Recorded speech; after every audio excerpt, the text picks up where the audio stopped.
Hey guys, how are you? I'm gonna need energy because I'm dead. I had a lot of coffee. That's one pot on me. So I'm gonna need some energy from you. The idea you already got the idea of this weekend. The idea of just this morning is to give you a tiny bit more context on who we are at the family, and more specifically what I take care of, which is the very early companies that we work with.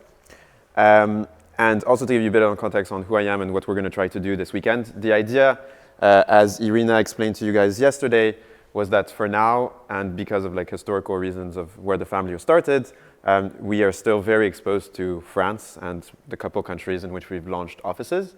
But we really want to push that really deep into other European territories. And so we thought, after having toured Europe for a year last year, which was a pretty intense year where we went to like 18 different countries. So every week we were going to random places. And at the beginning, it's like everybody finds it super cool. It's like, 10 of us going to Copenhagen.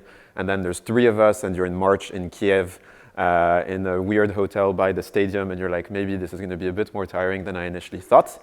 And we thought, maybe the best way to build relationships isn't to go there and do 50 office hours. It's to bring people to our homes, either here or in London or in Paris, and try to give them a taste of who we are and how we work. And then if you guys are happy, and if after this 2-3 days we really like each other, we can continue working together. And if we don't like each other enough to continue working together, but you like us a lot, you can still talk about it to a lot of different people in the ecosystems in which you're coming from. And so I got to speak to a couple of you last night, though I arrived a bit late. And it was really cool to see that, despite the fact that it was relatively short notice, we managed to get quite a lot of you from very different places. And it gives me a lot of excitement for the sort of months and years to come as far as the family's expansion goes. So just a bit of context on the family. I know Irina gave you the overview yesterday on when we started and why. I think it's important to give you also some understanding of where we are right now. So in terms of where our work with founders, we essentially have 3 touch points, right? So the biggest thing and the thing that we advertise the most, so when we talk about the family, we talk about the earliest bit, which is pre-Series A, and that's the bit that I take care of at the family. So it's taking founders who, for the most part, I know there's one of you. How many of you have raised money already from outside? There's, a couple companies. How many companies does that represent? It's like 3 companies, right? Only 1 founder per company raised their hand? It says a lot who decided to raise their hand first. No, I'm joking. So we take them really early on, usually before you've raised any money. And then the idea is that we help you through all the very weird things that happen in your life as a founder.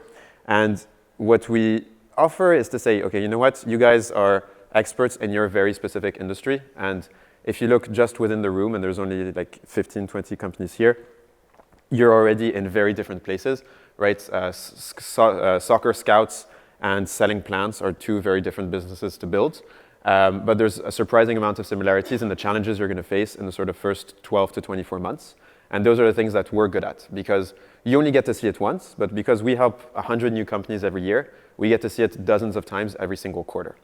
And so the things that we focus on are things like fundraising, they're things like hiring, they're things like making big, important strategic decisions on your product, on your international expansion, on how quickly you should fire the sort of toxic employee you've decided to hire, on managing the relationship between co-founders, because that's something that's really complicated, on explaining to your husband, wife, boyfriend, girlfriend why you're spending so much time on your company and why it's very unlikely to change for the next 3 to 5 years, but you're still worth sticking around with.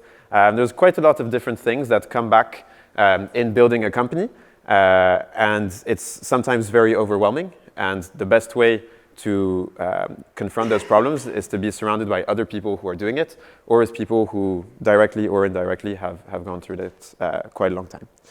So the other thing that we wanted to talk about this morning, so I know that most of you, so some of you are a bit more advanced, you've raised money and stuff. For many of you, you're still at the very, very early stages of building the business, and I think that's what we prefer doing, because the earlier you start, the more impact you can have. And there's a couple sort of things that we're going to be working on this weekend. I think the best added value of the family is being, I forget how you call it, horses have these things on the side of their eyes. I don't know how blinders, exactly. So, but it's a bit depressing to say that at the family we're blinders, but At the family, we're blinders. And the reason we're blinders is that there are so many things that sparkle at the beginning, right? Like literally places like this stage that look really nice, and you're like, oh, this would be a great time. Great use of my time would be either being here on this stage talking or here in this audience listening. I'm talking not about this event specifically, but more like abstractly startup events. And there's other types of blinders. Of sparkles. There's the sparkles of PR. There's the sparkles of investors who have a lot of free time and so will always be happy to speak to you. There's the sparkles of not understanding where the tension in your market is, and so going for the easy stuff because winning is nice, or having the impression of winning is nice. And the thing is that time that you waste on the sparkles is time you never get back. It's actually time that makes you more depressed because you think you're making progress, but you're actually going nowhere. And then you work intensely. Like, it's really easy to fill your agenda with useless stuff for 6 to 9 months and then be like, oh, you know what? Like, I must be doing something right. I'm so busy. And then you look back 9 months later and you're like, I've built nothing, right? And that's really, really sad. To give you a bit of context on why I joined the family, so I joined the family almost 3 years ago. And the reason I joined was because I built a company that ended up being a zombie company, and we can talk later about what zombie companies are if you want. But it took me 2.5 years to learn what I should have learned in 6 months.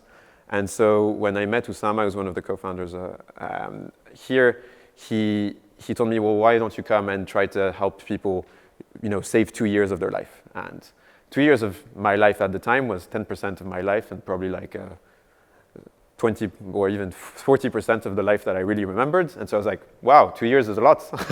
I'll definitely come and try to help help them save that time.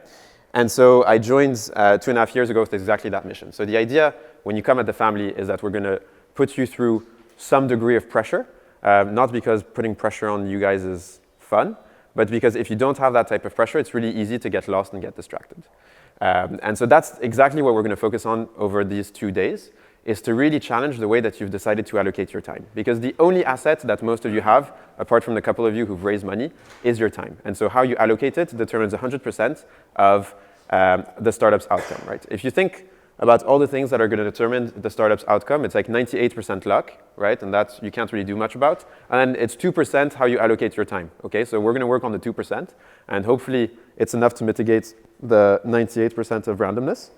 But I can't guarantee it, right? And which is why when I do this, I never come and say, like, I have a checklist. I did that before, and then a year and a half later, you get people who come, they're like, I did everything you said on that list, and my company's still going nowhere. And then I said, I forgot to give the disclaimer that it's 98% luck, and it's only 2% if you follow that checklist.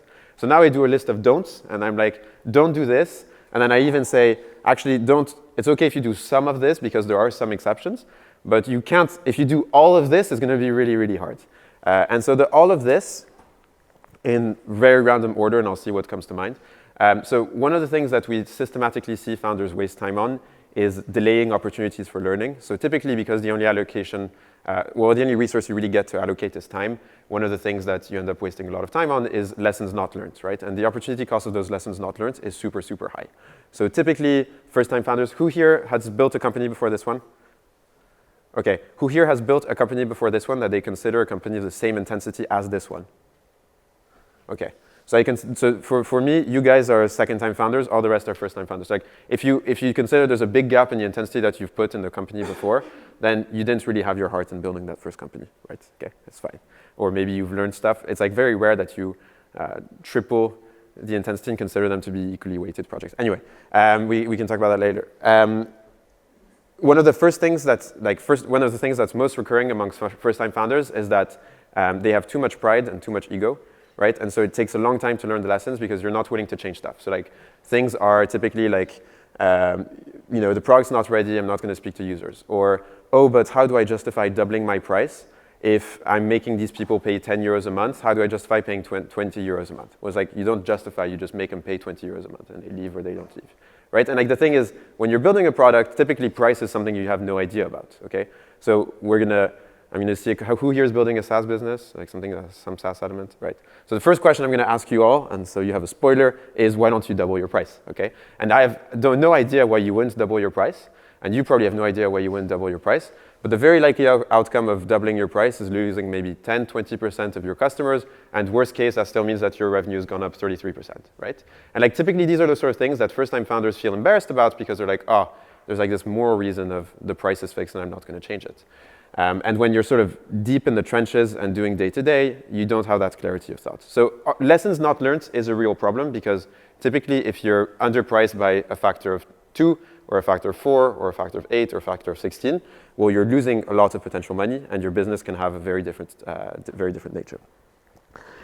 So lessons not learned on pricing, lessons not learned on product, lessons not learned on yourself as well. I think one of the reasons that founders decide that they're not going to confront customers too soon or that they're not going to confront potential suppliers, that sort of thing, is that they're very unsure about whether they actually want to build this business. And that's a really hard truth to face, right? And typically the worst thing that you can do is be in a position where you're building a company, so you tell all the outside world, I'm building this company, and then internally you're feeling very insecure about what you're doing. And it's a super common thing, especially among young first-time founders, to feel like you have some degree of imposter syndrome and you shouldn't be in that place. And that's a thing that's very easy to feel paralyzed in.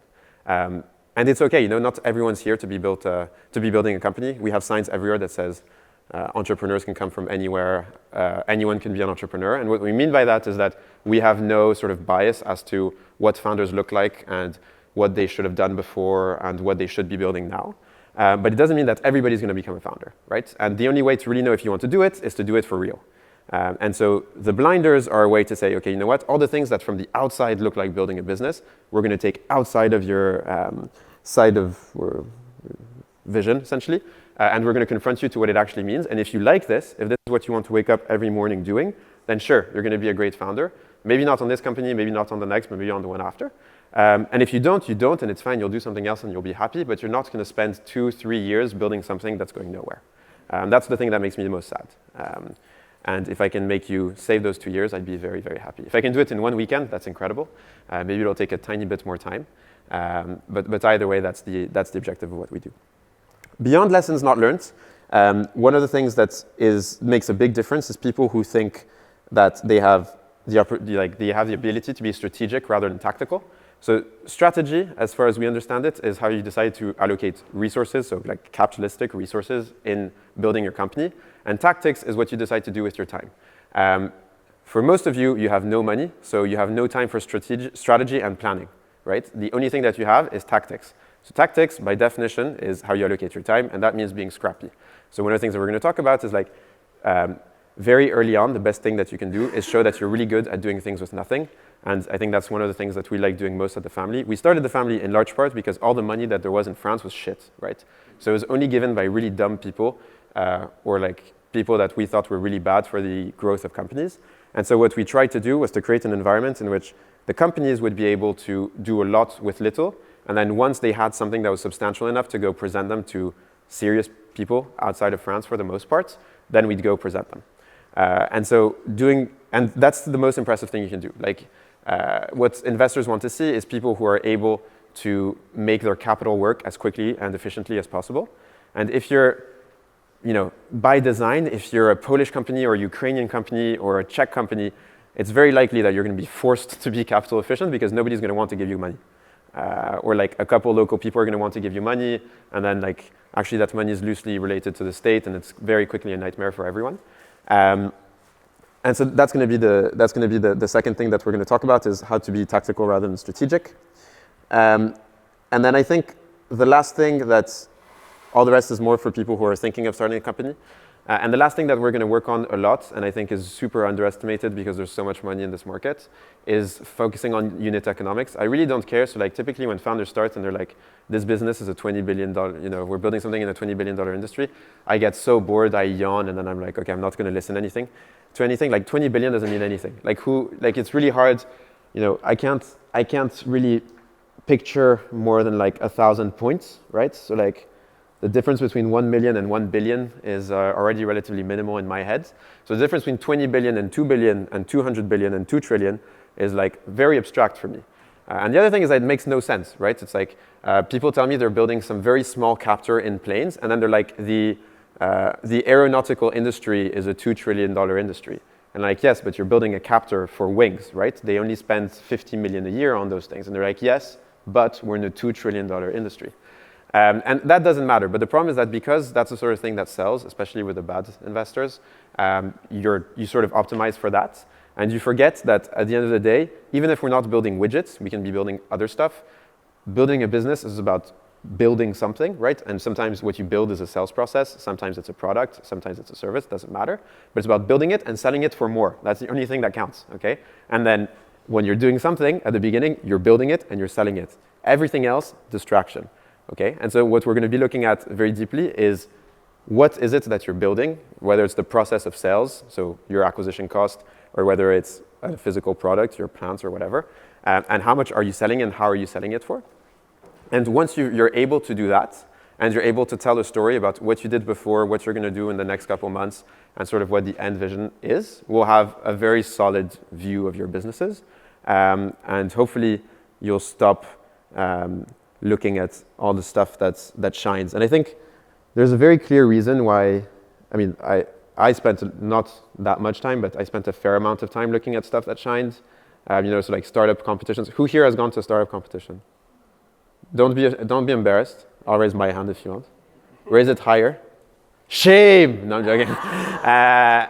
No, so who's tried to speak to a journalist? Who's done cold emailing to a journalist? Cold emailing to journalists. Okay, semi-warm emailing to journalists. Who has tried to apply for public subsidies? Who has tried to get an office when you had less than 3 people on your team? Who has, there's some patterns I'm starting to see. What else do I have in very poor uses of time? No, I'm joking. So the reason that we try to avoid all these things is that the output is 0, right? The output is always 0. Who got like a substantial sales outboost from the attempts on PR? Okay, good. You're lucky.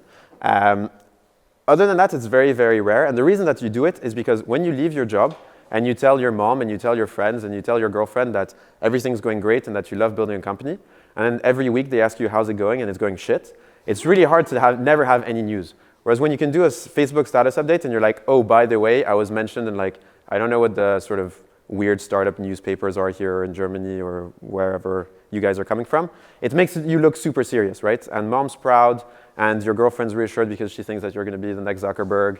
And like you actually put a bit of FOMO in your colleagues who are still in their shitty jobs at KPMG. So like there's some degree of like, this is really cool.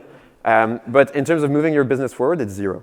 And it's always very sad when you have, because it's also a great way to lie to yourself, right? Who here took meetings with investors since they've started, apart from the people who raise money?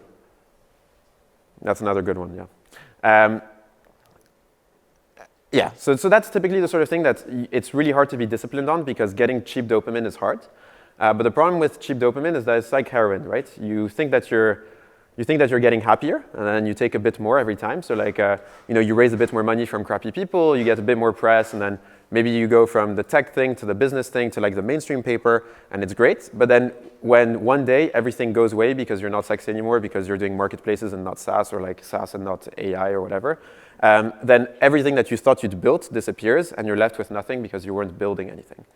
And yeah, I think it's the one thing that we're going to be very intense about is focusing on all the stuff that you never talk about, but which are actually essential, and that's what I do every day at the family. I think most of it is people coming to me saying, should I do this, and me saying no. And I think that deep down they know that they shouldn't be doing it, but it's just that it's so hard to resist it that they like having someone say, yes, you're right, this is a waste of time. And then when I don't say that, because that would be super depressing if all I did was say no to people who are trying to do things to make themselves a bit happier, what we focus on is really these pivotal moments. So instead of saying that we have a program, so typically, to give you an idea of the volumes of companies that we're talking about, we're a team of 5 people working closely with the startups, and we help 100 new companies every year. And when we say that when you join the family, you never leave. So that means that by taking 100 companies every year, roughly out of the 100, let's say 45 make it through the year. So 55 die or like do other things or whatever. And then out of the 45, maybe 25 make it another 18 months. And then out of the 25, maybe 15 will make it at least longer than we've been around, so we don't know, but maybe, 5, 10 years, be bought or go public. And so in total, it means that we're working right now with about 260 companies with 5 people, right? So obviously, if I was speaking to every single person every day, I would go crazy. I already feel like I live in the virtual world of Slack. And I think that if they were all speaking all the time, then I would literally live in the virtual world of Slack.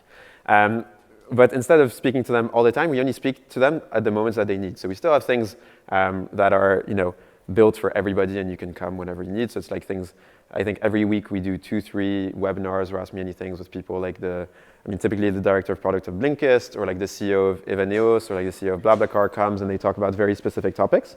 And that's like as far as our program goes, but this is just opportunistically founders who come and talk about issues that they think they're particularly good at. It can be hiring, it can be building your engineering team, it can be dealing with investors, whatever, thinking about how to present your company.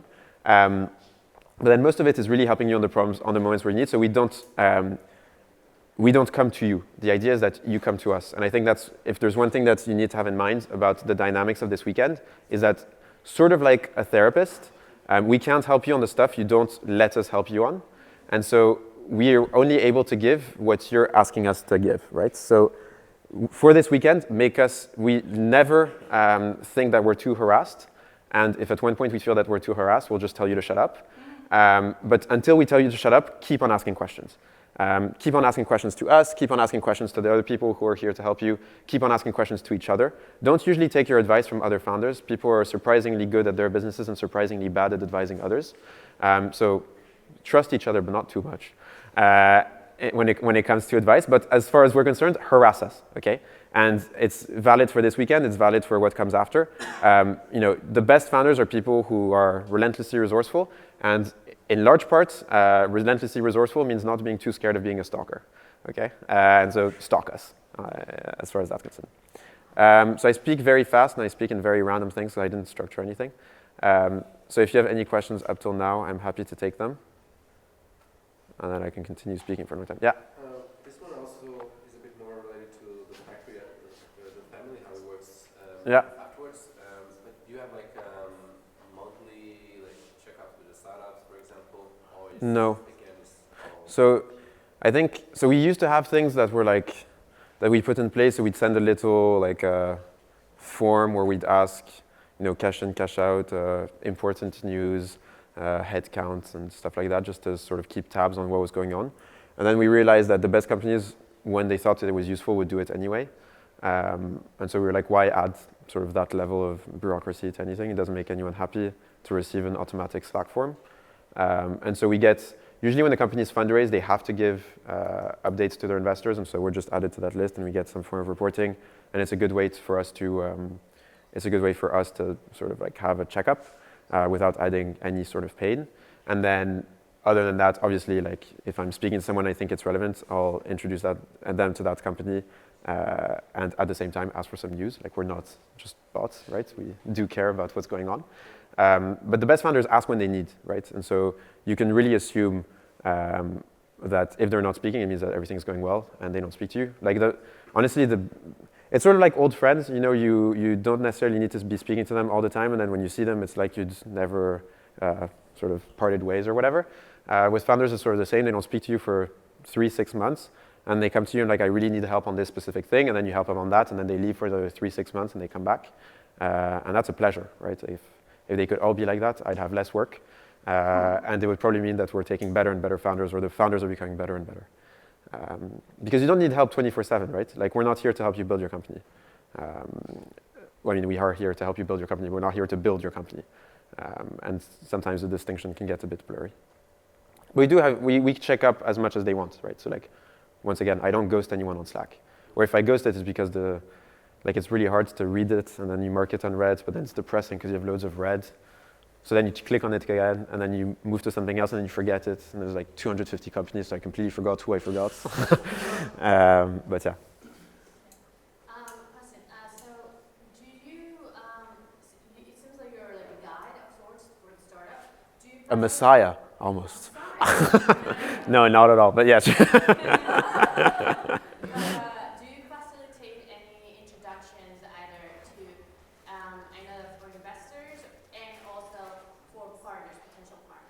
What do you mean by partner? So, for example, I've looked at your portfolio and I've identified like at least like one company that we could do something cool with. Yeah. Who? I'm wondering, like, would you like make a connection to them and like say like, oh, what this makes sense or this doesn't make sense? Yeah. So okay. So in terms of making intros, obviously, one of the big reasons, like if you think, there's different ways you can think about the family as a model. One of the ways you can think about it is to say that we're sort of a union for startups, right? So like you come in, usually there's 1, 2, 3, maybe 4 of you max, and you're 4 people who quit their jobs, on average are 28 and don't really know that many people. So getting you in through the door for anyone who has any serious decision-making power is quite hard. And because we aggregate a lot of you, we can do that, right? Sort of like a union, workers' rights, right? And so obviously we use that a lot, but same as the union, you sort of have to pick your fights. And so we won't introduce everyone to everyone because that would do a disservice to the people who, at the end of the day, add most value to our portfolio. And so even though we're called the family, I don't think we're like a sort of communist kibbutz. We're actually more of like a very ruthless meritocracy in the sense that the more you deserve, the more you get.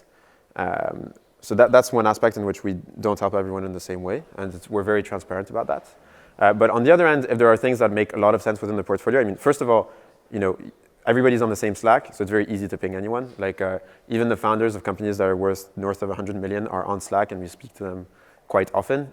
So they're active, and they'll read your messages. And then beyond that, obviously, we make, part of our job is making very random intros. It's like introducing 2 25-year-olds who built particularly good algorithm to manage, to optimize supply chain to the CEO of Carrefour or Lidl or whatever. And that we're very comfortable doing if we think that the introduction is beneficial on both ends. So that's one thing. Then we organize like more sporadically enterprise sales days. So we get like companies in front of potential corporate clients. Usually they'll never get a contract, but at least they'll get useful feedback on what they need to build to get there, usually 12 to 18 months later. And then investors is also a big part of it. I think fundraising is one of the biggest distractions that you can have as a founder. It's one of the very important things that you have to do, but it's something that you can easily waste a lot of time on. And so a big part of my job is spending time with investors so that when our companies go on market and they try to sell, we know them and we've teased on the companies that they're going to be looking at, and we're able to do the back channeling so that they go quicker. Like I can send a lot of very passive aggressive smiley faces to investors on WhatsApp that you probably couldn't because you're one company, but I'm 200 for them. So like if they fuck me over, I'll just say like I'll only send you the bad deals. If they fuck you over, they fucked you over. Maybe you can speak, but at the beginning they feel like they can do it. And in that way, we're also a union, right? So like one of the reasons that we're quite vocal and radical is that we want to show investors that the balance of power should shift and is shifting, and that if they fuck one of you over, they fuck the whole family over. And which is why, if they take 2 weeks to give you feedback on why they passed, then I send, what did you think of X, smiley face. And I don't even choose the emoji, I do 2 dots parentheses because I feel like it's even worse. But yeah, so that part of the job is something we do quite often. That's a big part of it. Yeah? When you take companies to your portfolio, what's the investment / 0. So we invest no money in the companies ourselves. The deal that we have is that we're going to take 5% of your company at nominal price, and you have a year to decide if we deserve that.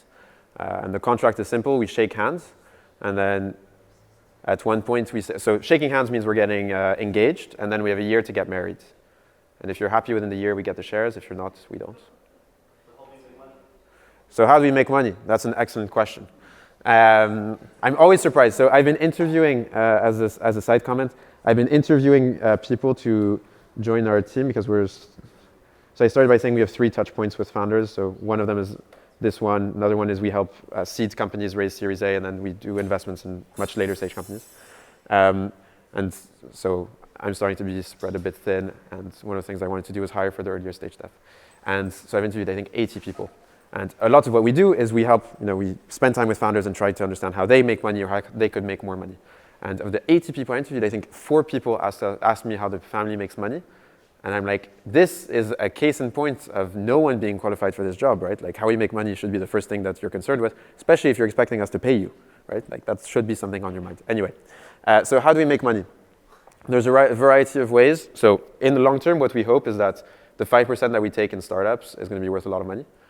So we start by taking 5%, and then we have a sort of system where we put more capital in the companies as they go on. It's not exactly our capital. We get allocations in companies, and then we go sell it to investors. And then that means that we get a bit more exposure to the companies. So hopefully we end up at 5%. We don't get diluted too much. So that in the long term is what we hope will make us earn money, whether it's at the very early stages at Series A or later on. And then in the short term, obviously, you're getting 5% in a company that, if it's worth anything, will be worth something 7 to 12 years from now. So how do you survive in the short term? That is one thing on which we've been quite creative. So the first thing that we did was, so for the context, we started 2013. It was dinners once a week in an apartment. So that business model was relatively simple. We just cooked food and then people would come. Then we were like, okay, cooking for like 25 people every week is becoming a bit messy. Maybe we can say that if we like each other and the company goes somewhere, we'll take 1%. And then the dinners became quite busy. And so we stopped doing dinners, it became parties every week. And the parties became too noisy, and so we got kicked out of the flat. And when we got kicked out of the flat, we were like, you know what, there's a lot of people, we should get a big place, and we should sort of project power. The family should project power. And so we got this crazy place in Paris, which is like 1,400 square meters, but the deposit was like 200K. And we had 4K on the bank account, so 196K missing. And Usama, in the sort of very Usama moment, signed a check saying, no problem at all, here's 200K. And then called the banker and said, I know you have 3 weeks before you can clear the check, so give me the 3 weeks and I'll try to find it. And the first thing that we did was that we did a conference called Coup d'Etat, and Valentin is now running Coup d'Etat as sort of an independent spin-off. But Coup d'Etat was sort of a boot camp on the first 100 days of building a business. And so we sold tickets and people came. We sold 100 tickets at 2,000 euros, and so we got the 200K and whatever we could pay rent. So that was the first thing that we did to make short-term money, was do that. And then we started building several of these spin-offs. So now we have about 12 subsidiaries that are service companies, so they make positive cash flow from day one. So Kimono is one of them. They do the merch right there. We have one called Pathfinder that does consulting for big corporates. We have one called Lion that does training for startup employees and corporates. We have one called Leven that does M&A, advisory for startups and sort of bit of fundraising. We have one called, we have like about 10 of these. And they're independently run companies in which we're usually majority shareholders. So that's one way in which we make money. Then we have another way, which is we make opportunistic revenue on loads of different revenue streams. So some we do events with different people. Either like we have one on e-commerce for women called Gold Up, and people buy tickets to go to that. Sometimes we do events with partners and we charge for those.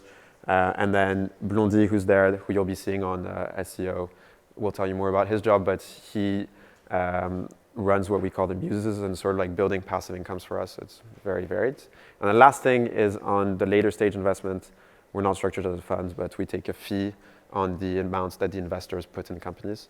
So we sell the access. And so that's essentially the ways in which we make money. It's a lot of very different ways. But essentially the money for us is really a way to feed ourselves as we wait for the companies to grow, and then hopefully be liquid. It's not, anyway. But the problem is that we feed ourselves too much. So we eat a lot and we like eating good food. So it's actually not that cheap. So we do have to make quite a bit of money to, and we're a big family, like Christmas dinner. We're organizing Christmas dinner next month, and it's 300 people, right? Because we're getting the founders and the founders' husbands and wives and their kids and stuff. So it's not just us we have to feed. We have to feed, a much bigger family than mine. Yeah. Can you share about some of the success cases? Sure. So how do you want me to do that? There's different. You want me to run you through a couple of companies that we've worked with? Yeah. Okay, so the biggest company in our portfolio to date is a company called Algolia. It was company number 3 at the family. 1 and 2, I don't even remember the name, but it was company number 3. And they're a search API. So like if you're building, usually it's for mobile apps, if you're building a mobile app with a big catalog of things that you need to index. The alternative for a long time was Google search. Like you'd put a search integration into your app, and then Google would essentially search the internet and then restrict it to whatever you had on your domain. And if you wanted to build a native search engine, it was actually really hard, and you had to build it from scratch. And so there's two companies in that space. There's one called Elasticsearch and one called Algolia. The Elasticsearch is essentially doing an open source solution on which they sell very expensive consulting services for sort of higher tier customers. And Algolia is doing a SaaS product for search. And they're a team of 300 plus between 5 offices, the biggest ones being Paris and San Francisco. They just raised 110 million with Excel. They're probably worth, I don't know, 800 million or something. So that's the biggest company that we have. It started roughly at the same time as the family. They were first-time founders, but 2 engineers who'd spent a long time working in search in a company called, I forget what it was called, I think accelerator, but that was a French company that was really good in search. Got bought for very cheap in a very characteristic French way because founders didn't wait long enough or thought that liquidity would never come. Then I think probably the fastest growing company that we've had to date is a company called PayFit. They do HR payroll. So sort of like, I don't know if you know Gusto in the US. Essentially, they make payroll easier. They were 3 people in early 2016. They're 250 people now. They just raised 70 million from Excel and Azeo. And essentially what he wants to do, like the sort of thesis of PayFit is quite cool. So what they say is enterprise resource planning software, so like Oracle and SAP were built for a time where people were optimizing for SKUs, so like widgets, right? You're in a factory and you're optimizing for transferring widgets because it was sort of like a capitalist, what you're trying to do is allocate your capital most efficiently. And 21st century, what you're probably going to do is optimize your workforce because most businesses becoming service companies, and so your most valuable asset is people, and so they're building the ERP around people rather than SKUs. One of the sort of like most iconic companies, and probably if you think of like the companies in which it's easier to think of a counterfactual in which they can't exist without us, it's a company called Agricool. They grow strawberries in containers. So the idea being, right now your fruits and vegetables are optimized for transport mostly. They're grown somewhere else, and then they have to be ripe when you buy them in the supermarket. But because they grow quite far, they're not actually cut and cultivated when they are ripe. And so the part of transport is one part in which they ripen. Agricool grows fruits and vegetables in containers, stacks those containers within cities, and they're farmed directly within the city. Because you're in a controlled environment, you don't have seasons, so like you don't have to eat strawberries that were grown thousands of miles away and taste disgusting. They're sort of always fresh. I mean, you have some seasonality because just the way plants grow. Within the cycle of the strawberries, it's not exactly the same, but you're not waiting for the sun. I mean, we have 250 companies. I can go on for quite a long time. Another big company in our portfolio is a company called Each. They're a ride-hailing platform. Started in Paris. I think they're in 5 countries now, mostly French-speaking countries. They're probably doing like 15% of volume in Paris. So they're the second or third platform after Uber. That's a funny story because so they started in Paris before Uber started, and I don't know if you followed how violent the sort of anti-ride-hailing movement was in Paris in the early days. But it was violent enough that Teddy, the founder of Each, was handcuffed and sort of broadcast on national TV as like the villain of the year for allowing these crazy barbaric companies to emerge. And then Oussama and Nicolas is one of the co-founders of the family. He studied like the school for presidents, l'ENA, which is where lots of the high-ranking civil servants train. And Nicolas went on national television saying that the French government was more or less corrupt and succumbing to the lobby of taxis, and that it was a disgrace, and that nothing good would ever come out of France if we behaved like that, blah, blah.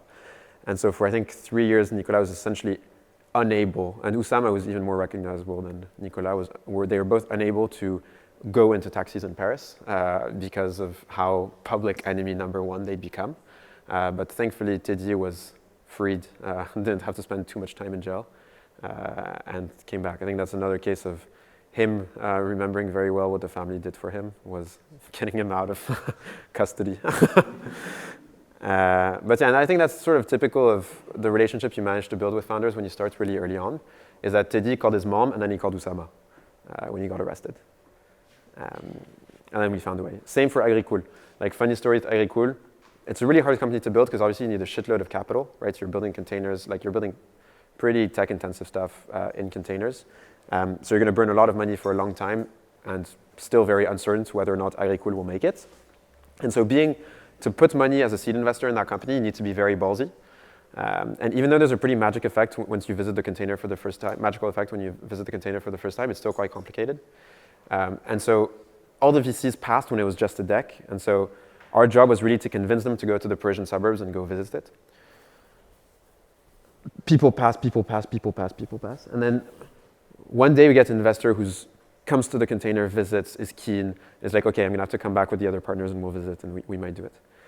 And on the morning of the visit, there's a power cut in the district in which the container is, right?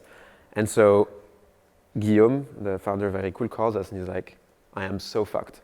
Like, nothing's working in the container. I can't show anything. The partners are coming in 3 hours.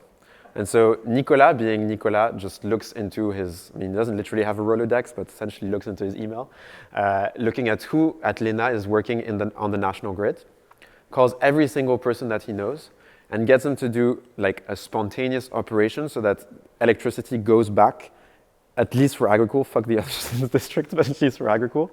And then so in a weird commando mission, managed to get the electricity back rolling just before the investors came in. And then they raised the seed, had very complicated rounds, and now they just raised 30 million. And hopefully they're going to be able to kill Infarm, which is the local German competitor. Though I'm sure that there's plenty of room for two.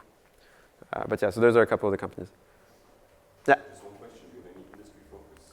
No, so typically because we say, like, as I mentioned, we don't pretend to be experts on any specific industry. And I think that it's really, so there's two things. First is I think it's quite pretentious to think that you're going to be better than a founder who's spending 24 hours of their time and probably spent quite a lot of time before that for thinking of that industry. And so I don't think that's the place where we can add most value. So we don't think it's that valuable. And then the second is I think that industry knowledge is something that's relatively cheap to buy. So like typically if you're a logistics company, you can probably get a consultant, for 1,000 euros a day. That's going to give you the best advice on exactly those things that are specific to your industry. Like, okay, you're trying to win big clients in warehousing. Like, how do you set up your sales process for that? What are the do's and don'ts of things that you can't absolutely can't do? And worst case, you pay $1,000 a day for that. I think that when it comes to like the specifics of not fucking up the first sort of 1,000 days of building a company, that's much harder to buy. And actually, most of the time, the people who are willing to be paid for that are pretty bad because your incentives are just completely disaligned, right? So they're milking money out of your company rather than being incentivized for your upside. And so that's what we focus on. And then in terms of de facto, do we end up having a sort of trends in our portfolio? I guess a bit. There are a couple things that we do less. So like, typically, if you're an early stage hardware company, many of the things that you're going to be focused on are production issues. Because we don't do that much, we often feel like our added value is quite limited. But if the founder is good on production and what he needs on is sort of the more general aspects of building a business, then that's a company that we can do. So like typically Agricool is an industrial company, right? But we're happy to help them. We have a company called Kala that builds robots that cooks pasta. So you just order on an app and then the robot cooks your pasta and you just come and collect your pasta. Ilan built the robot in his bedroom, and then you were like, dude, maybe you should have a bed in your bedroom and you can put the robot in your office or something. And then there's other bits, at the end of the day, it's also a real estate business, but he's really good at the robotics thing. He taught himself, but he's really good at it. And so we're like, okay, you know what? You do, like, we trust you on that. We'll help you with the other stuff. So that's probably the thing that we're most underweight on. And then there's a couple things in the same way, like in life science or biotech, in which the big thing is R&D for the first couple of years, and it feels like we have very little added value. Because at the end of the day, we say we'll take 5% in your company if you're happy, and so if you're happy is a pretty important bit of whether or not we take 5%. And percentage of people saying they're happy. So in the 100 companies we take every year, we usually end up having shares in 40 of the companies, maybe 45. And the reason we have shares in the 45 is that, as I mentioned, in the first year, 55 of them, usually like 50 to 60 of them die. 50 to 60 of them die, and so usually it's not worth, like it costs more in paperwork to get the shares than the shares are worth, so we don't. And then in terms of like how many people we think we should have got shares in, but they think that we shouldn't, which is the interesting metric for us. So since I've been here, we've worked with 350 companies and we've had 3 disagreements, so roughly 1%, which is fine. I mean, like honestly, I'd much rather, I don't think there's worse karma than being in the cap table of someone that doesn't want you there. So we don't fight. Like if you don't want us there, we don't care.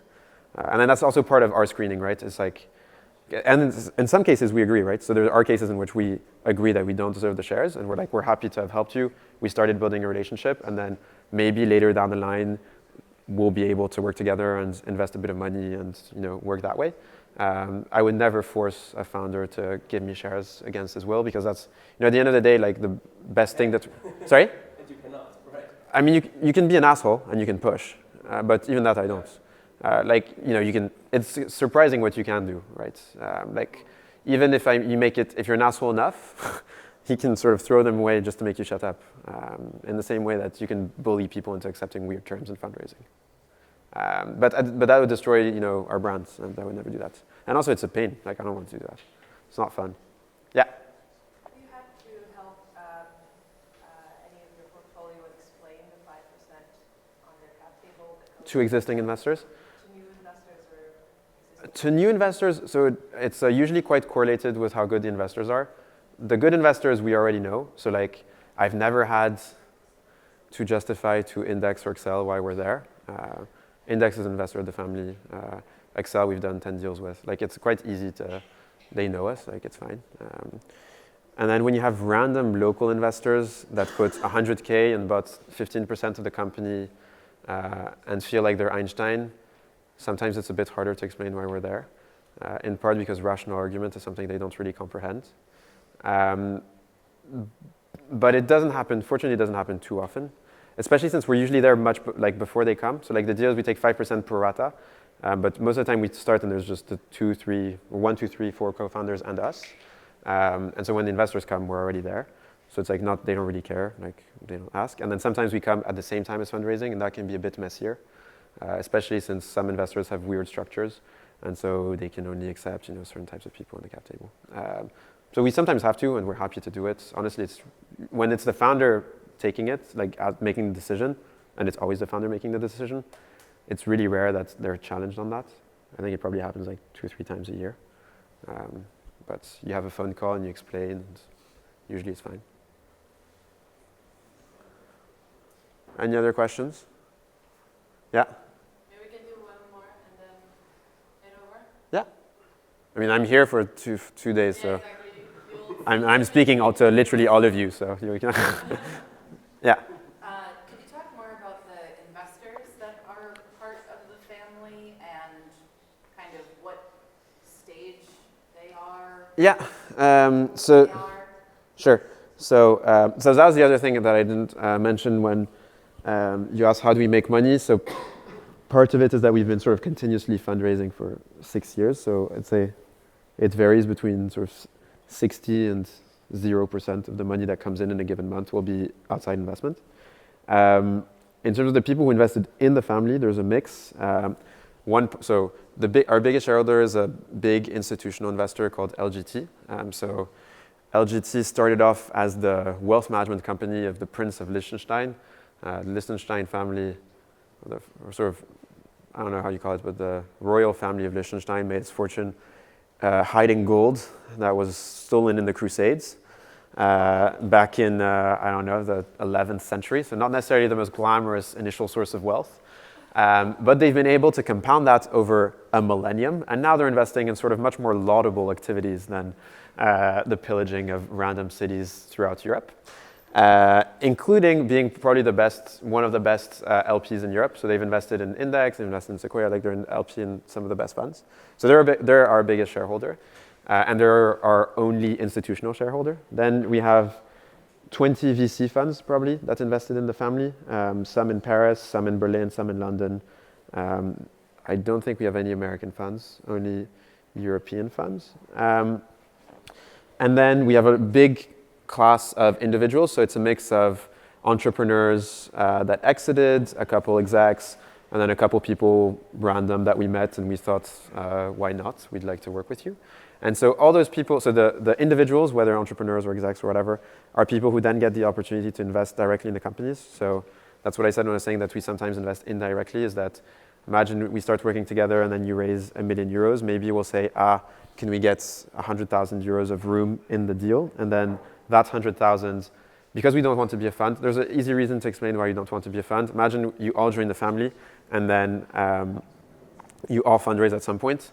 If you're all part of the family, and I've been working with you for a year, and I know what your company is, like how your company is doing, and I get the opportunity to invest, and either I say yes to everyone, and that's great, but that means I'm making some investments I might not believe in, or I say no to some of you, and I have a lot more information than the market on how your company is doing and who you are, and so I sort of shoot you in the foot by saying no, and so we don't want to be in that position. So we don't have a fund, and so, but we still want to have some possibility to deploy capital into the companies. And so what we do is that we negotiate allocations, and in those allocations we go and sell to investors. And so there are a mix of investors that invested in the family and investors that are very relevant for that specific company. So sometimes, if you're a company working in the hospitality space, we'll go to people who are active either as operators or investors in the hospitality space and market that opportunity. So that's how we work with those people. And then with funds, it's a bit different. So that was saying when it was a big part of my job is mostly with funds. I don't spend too much time with business angels, just because funds are nice and that they're concentrated. In Europe, there's probably 20 good funds, so it's quite easy to see them once a month. So to build a relationship, like I have all those people on WhatsApp, and it's quite easy to build a relationship with. And then for the sort of 200 funds that there are in Europe that actually sign checks, but that we don't think are good enough to, this doesn't leave the room, but we don't think are good enough to be really worth building one-on-one relationships with.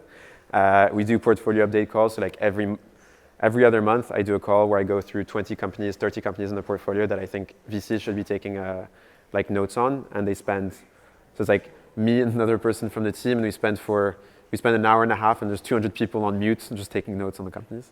And that means that we get, like those funds manage to get exposure to our portfolio without us spending too much time with them. Because investors are not as fun as you guys. So it's an important part of the job, but it's not the funnest by any measure.